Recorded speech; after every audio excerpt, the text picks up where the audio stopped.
వారసత్వం, బలమైన వారసత్వాన్ని మించిన ఆస్తి ఏ తల్లిదండ్రులకు కూడా ఉండదు.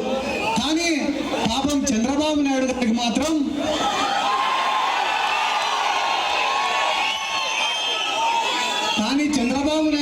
మాత్రం ఆ వారసత్వమే పెద్ద శాపం అయిపోయింది. ఈరోజు నిజంగానే నారా లోకేష్ అనే వ్యక్తి అంత సమర్థుడై ఉండింటే చంద్రబాబు నాయుడు గారికి పోయి పవన్ కళ్యాణ్ గారిని అడుక్కోవాల్సిన అవసరం ఏముంది?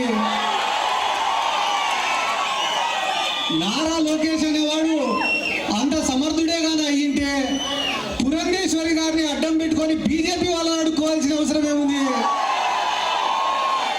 నారా లోకేష్ అనేవాడుగా అంత సమర్థుడు అయ్యింటే పక్క రాష్ట్రమైన తెలంగాణకు పోయి రేవంత్ రెడ్డిని నాకు డైరెక్ట్ గానో ఇండైరెక్ట్ గానో సాయం చేయమని కాళ్ళు పట్టుకోవాల్సిన అవసరం ఏముంది? సోనియా గాంధీ నుంచి గల్లీ లీడర్ల వరకు ఎవడు పడితే వాడు కారు కూతలు కూస్తుంటే కూడా ఒంటరిగా నిర్ణయం తీసుకొని పోయినాడే తప్ప ఏ రోజు పొత్తు పెట్టుకొని జగన్మోహన్ రెడ్డి కూడా పొద్దున్న లేస్తేనే ఎవంత పొత్తు పెట్టుకొని ఎవడి సంఘం ఆగుదాం అనుకునే చంద్రబాబు నాయుడు కూడా ఆలోచించుకోవాల్సినటువంటి అవసరం ఉంది. ఎందుకంటే ఇక్కడ చాలా మంది యువకులు ఉన్నారు, మీరు కూడా ఆలోచన చేయండి. రెడ్డి గారు పాదయాత్ర మొదలు పెట్టేటప్పుడు పులివెందులలో 20,000 మందితో మొదలు పెట్టినాడు. అది విశాఖపట్నానికి పోయే లోపల 2 లక్షలు అయింది. నారా లోకేష్ గారు కుప్పంలో 10,000 మందితో మొదలు పెట్టినాడు పాదయాత్ర.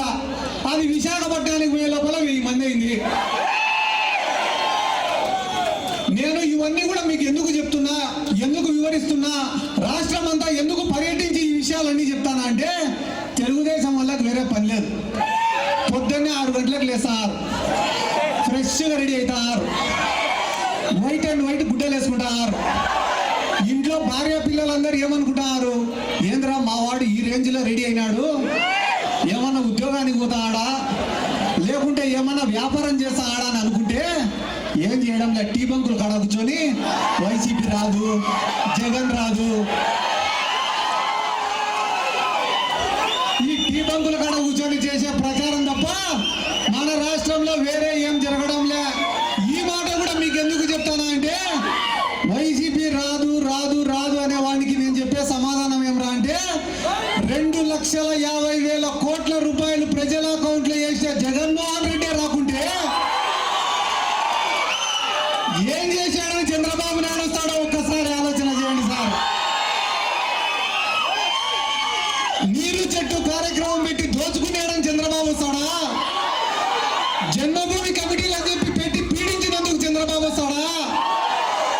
దోమలపై దండయాత్ర చేసేందుకు చంద్రబాబు వస్తాడా? అమరావతి అని పేరు పెట్టి లక్షల కోట్లు దోచుకునేందుకు చంద్రబాబు వస్తాడా? ఎందుకు చంద్రబాబు నువ్వు వచ్చి ఏం చేస్తావు చంద్రబాబు అంటే, నా ఫ్రెండ్ది ఒక గాజు గ్లాస్ ఉంది, నువ్వు వచ్చి ఏం చేస్తావు చంద్రబాబు అంటే నా ఫ్రెండ్ది ఒకటి గాజు గ్లాస్ ఉంది, దాంట్లో మంచి క్వాలిటీ మద్యం వేసి జనాలకు తాపించేదానికి వస్తాడంట.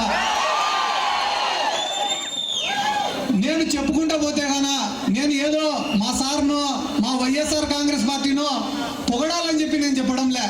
నేను మొన్ననే ఒక ఊరికి పోయినా, ఏమన్నా మీ గ్రామంలో ఏం అభివృద్ధి చెందింది అంటే రెండు సచివాలయాలు అంటే 2 పంచాయతీలు ఉంది గ్రామం. అది పోయి అడిగినా 2 సచివాలయాలు, 2 ఆర్బీకేలు, 2 హెల్త్ సెంటర్లు, ఒక మినీ గోడౌను, 300 మందికి ఇంటి పట్టాలు, నాడు నేడు కింద స్కూలు, ఒక ఎక్స్ట్రా క్లాస్ రూము, ఎన్ఆర్ఈజిఎస్ కింద వర్కులు, గడప గడప కింద వర్కులు, ఎంపీపీ ల్యాడ్స్, ఎంపీ ల్యాడ్స్, కొంతలో సర్పంచ్ నిధులు, ఇవి కాకుండా 27 కోట్లు సంక్షేమాలు. నేను చెప్పినది ఒక గ్రామం కథనే. ఇటువంటి గ్రామ పంచాయతీలు రాష్ట్ర వ్యాప్తంగా 15,000 ఉన్నాయి. ప్రతి గ్రామ పంచాయతీకి ఇదే రకమైన అభివృద్ధి సంక్షేమం జరిగింది. ఇట్లాంటి ముఖ్యమంత్రి ప్రపంచంలో ఎక్కడైనా ఉన్నాడంటే వాళ్ళకే ఓటేయండి, మేమైతే అడగం.